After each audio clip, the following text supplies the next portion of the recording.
The doors closed with a metallic thud, and I realized I was the only one in the carriage. The clock above the platform had shown 11:59, the last train of the night. I told myself it was nothing unusual. I had taken late rides before. The carriage smelled faintly of iron and dust, like the tracks themselves. The fluorescent lights hummed, and the air felt heavy, as if the underground was pressing down on me. I sat by the window and stared into the dark tunnel. At the first stop, no one got off and no one got on. The platform was bare. No advertisements, no benches, not even a name. Just concrete and a pale light that seemed older than the station itself. I frowned, checked my phone, and saw that there was no signal. Not even one bar. When the train pulled away, I noticed something strange. The tunnel ahead didn't look like the usual route. It seemed narrower, the walls rougher, almost as if the train was carving its own way forward. The second stop came quicker than I expected. The doors opened to another nameless platform. This time figures were waiting. They stepped inside without a sound. 5 of them. Their movements were too slow, too deliberate. I looked at their faces and felt my throat tighten. Their skin was pale, almost translucent. Their eyes were wide open, but there was nothing behind them, just emptiness. I forced myself to look away, pretending to scroll through my phone, though the black screen gave me away. One of them sat across from me. His clothes were clean but old-fashioned, like something from decades ago. He didn't blink. The train started again, picking up speed. I couldn't see anything outside anymore, just streaks of gray and black.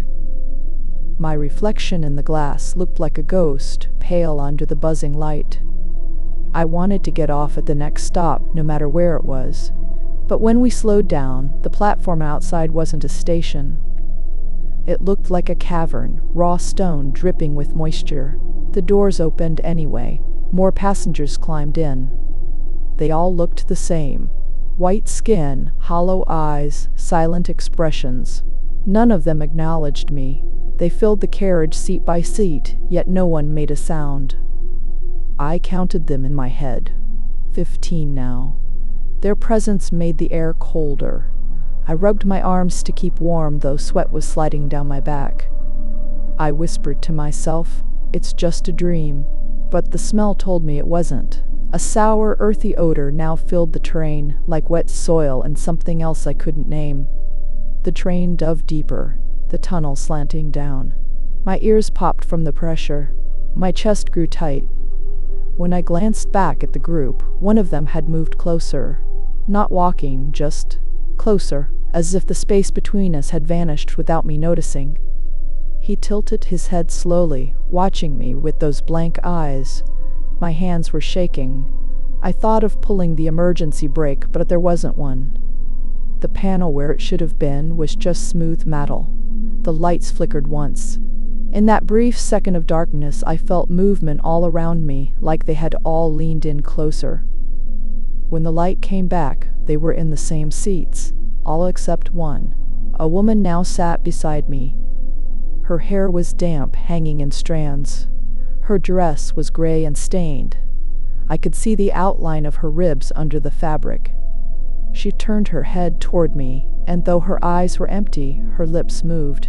No sound came out, but I could read the shape of the word, "Stay." I swallowed hard and pressed against the glass, trying to put distance between us. My reflection merged with hers in the window, 2 faces side by side, one alive and one not. The train plunged downward again. My ears rang. My phone, still in my hand, buzzed once. For the first time in over half an hour, a signal appeared. One single notification. A calendar reminder, last train. No return. The screen went black. I shoved the phone back into my pocket and forced myself to breathe slowly. The woman beside me hadn't moved, but her lips kept forming the same word over and over.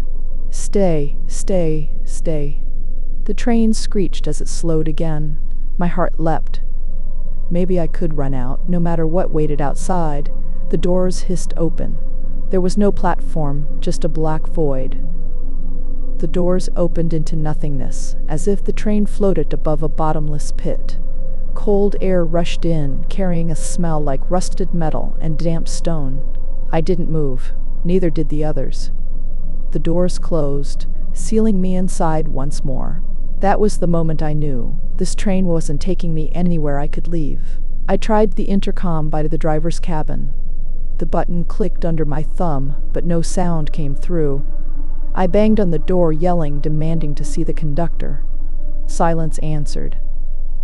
The door felt warm under my hand, almost pulsing, like skin stretched over bone. When I turned around, every passenger was staring at me. Not blinking, not breathing, just staring. The woman beside me smiled for the first time. Her teeth were dark, chipped, as if they had rotted long ago. She leaned close and whispered, barely audible, "You already boarded. There's no way back." Her breath was cold against my ear. The lights flickered again, but this time they didn't come back. Only the dim emergency lamps glowed red along the ceiling, bathing everything in a sick hue. I could hear the wheels grinding, the tunnel narrowing. It felt like the walls were closing in. I stumbled to the next carriage, forcing the heavy door open. I thought maybe I'd find someone alive, someone normal. Instead, the next carriage was worse. It was filled to the brim, every seat, every aisle packed with silent, pale figures. Some had clothes from different decades, some looked soaped, others were covered in dust as if dug from the ground. None looked at me, none moved. But as I walked through, I realized they were all breathing in unison, slow, deep, rattling breaths. The sound filled the carriage like a single monstrous lung. I pushed through as fast as I could, my chest tight, until I reached the end. Another door, another carriage. I yanked it open.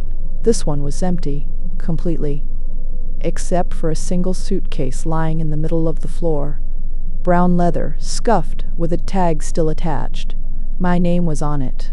My throat dried instantly. I never owned such a suitcase. When I crouched to touch it, the train jerked violently, throwing me against the wall. The suitcase slid open on its own. Inside, I saw things that made no sense.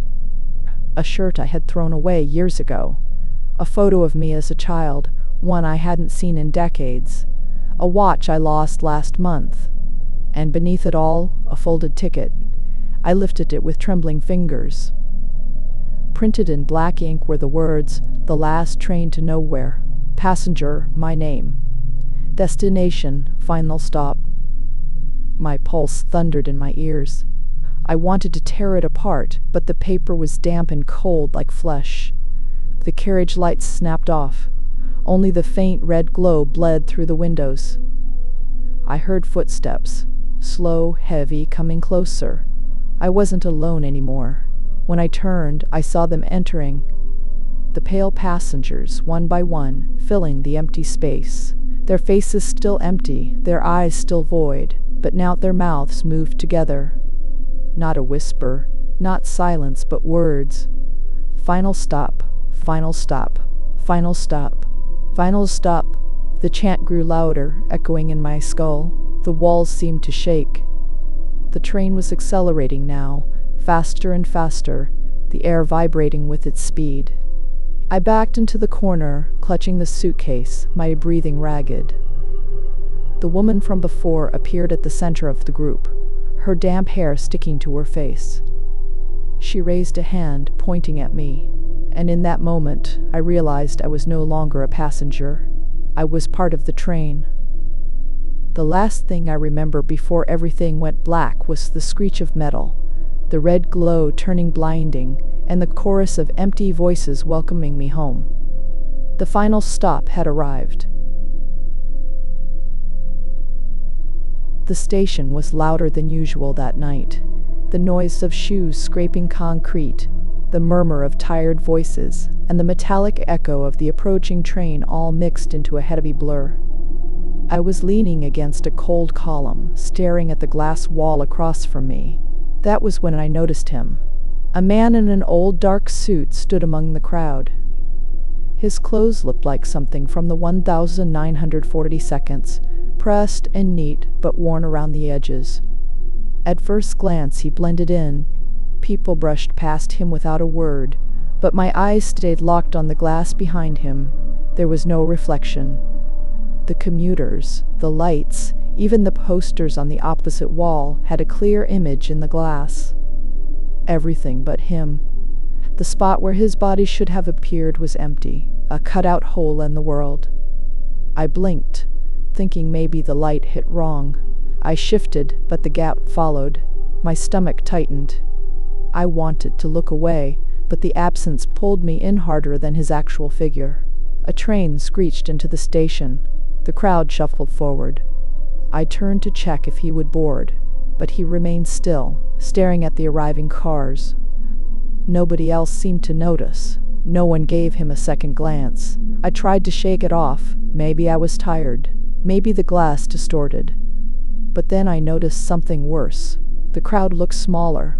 The platform had been packed when I arrived, shoulder to shoulder. Now it seemed thinned out. Entire groups of people were gone. I scanned the station, expecting to see them on the train already, but the cars were still emptying. They hadn't boarded yet. They had simply vanished.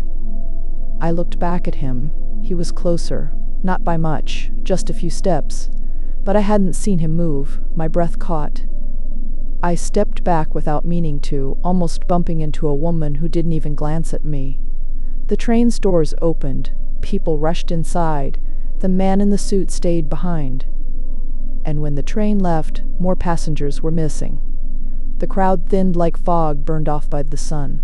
I whispered under my breath, testing the sound. "Do you see him?" Nobody reacted. Another train's arrival rumbled from the dark tunnel. The platform shook, dust rattling from the ceiling. I clenched my fists and forced myself to scan the glass again. Their reflection was impossible to ignore. The lights reflected, the tracks reflected, my own pale face reflected. But where he stood, there was only a void. And again he was closer, just a few paces. His eyes fixed directly on me now. My pulse hammered. The next train screeched in, sparks flying off metal. The doors hissed open. More people filed in, but the man stayed. I turned sharply, scanning the platform. A group of teenagers who had been joking loudly before were gone. The woman I almost bumped into was gone. Entire patches of the station were emptier. I spun back. He stood one arm's length away. His face was pale, lips drawn tight. His eyes were so dark I couldn't see where the pupils ended. My throat went dry. I wanted to run, but my legs locked. The sound of the train doors shutting made me flinch, and by the time I looked back, the platform was nearly deserted. I was alone with him, or at least it felt that way. A few people lingered far down the station, staring at their phones or waiting quietly. None of them looked in my direction. None of them saw the man standing almost against me, his presence heavy and silent. The tracks hummed again. Another train approached. The air shifted, hot wind pushing against my chest. I knew if I stayed, he would move closer with it. And I was right. The headlight of the train cut through the tunnel, flooding the station in bright white. When I looked again, his face was inches from mine. I froze. His face was too close, the pale skin almost glowing under the harsh fluorescent lights. I could see the fabric of his suit up close now, threadbare and cracked at the seams, as if it had been buried for decades. His mouth opened slightly, but no breath came out. I stumbled backward. My shoulder hit the column. I shouted at a man standing down the platform. "Hey, do you see him?" The man didn't react. He didn't even look up from his phone. The train roared into the station. Sparks flicked along the rails. The wind whipped my hair across my face. My eyes darted back to the glass wall. For the first time, I saw my reflection fade. It wasn't instant. It started with my arm, which blurred and thinned until it wasn't there at all. My torso followed, a patch of emptiness growing where my chest should have been. I gasped and clutched myself, but my hand met solid flesh. In the reflection, though, nothing remained. I looked at him again. He was smiling now. A faint, stretched grin that showed no teeth, only the shape of lips pulled too wide. The train stopped. The doors opened. Nobody moved. The few passengers left on the platform didn't enter, didn't even look up. It was like the world had frozen. Only the hum of the engine and the rush of stale air filled the silence. The man leaned closer. His voice finally broke the quiet, low and steady. "You see me." I couldn't breathe. My chest heaved, but no air entered. The station blurred, lights bending and darkening around the edges. My body felt heavy, as if something was pulling me down through the concrete.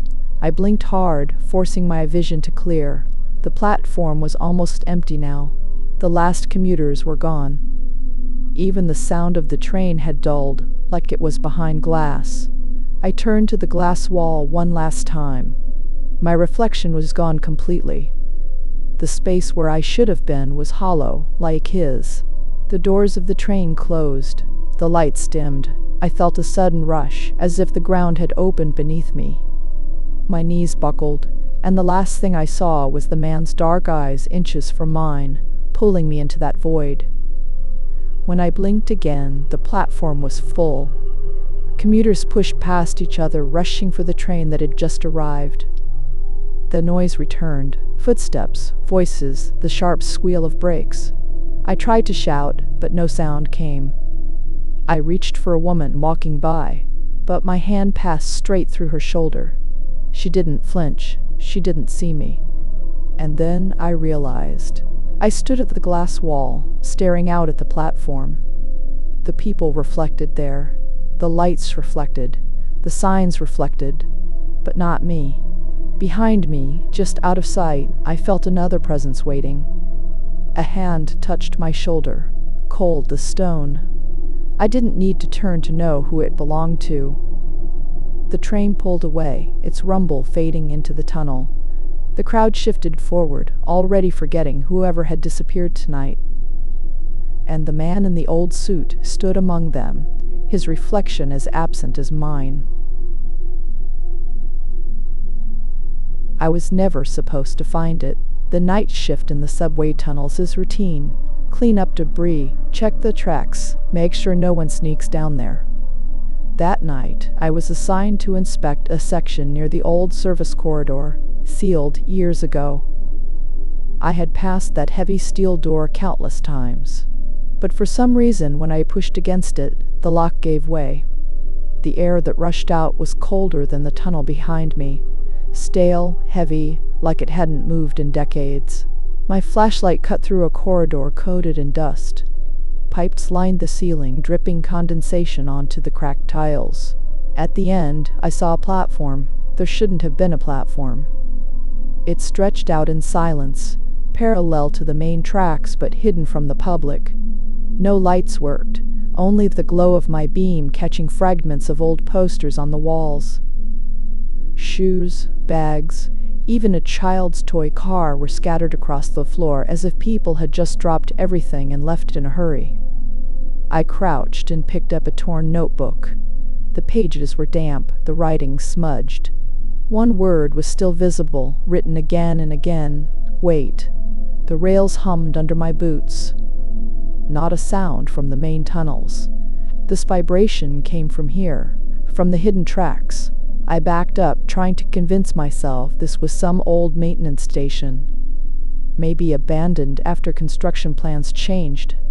I had almost reached the corridor when I heard it. The sound of wheels grinding against metal. I froze. My light trembled as I turned it back toward the tracks. Headlights pierced the darkness. A train was coming. But no train was scheduled here. This platform wasn't on the map. The cars rolled in and stopped with mechanical precision. The exterior was spotless, though the design looked decades old. Dust didn't cling to it, like time hadn't touched the metal. The doors slid open with a hiss. I stood there, gripping my flashlight so tight my knuckles cracked.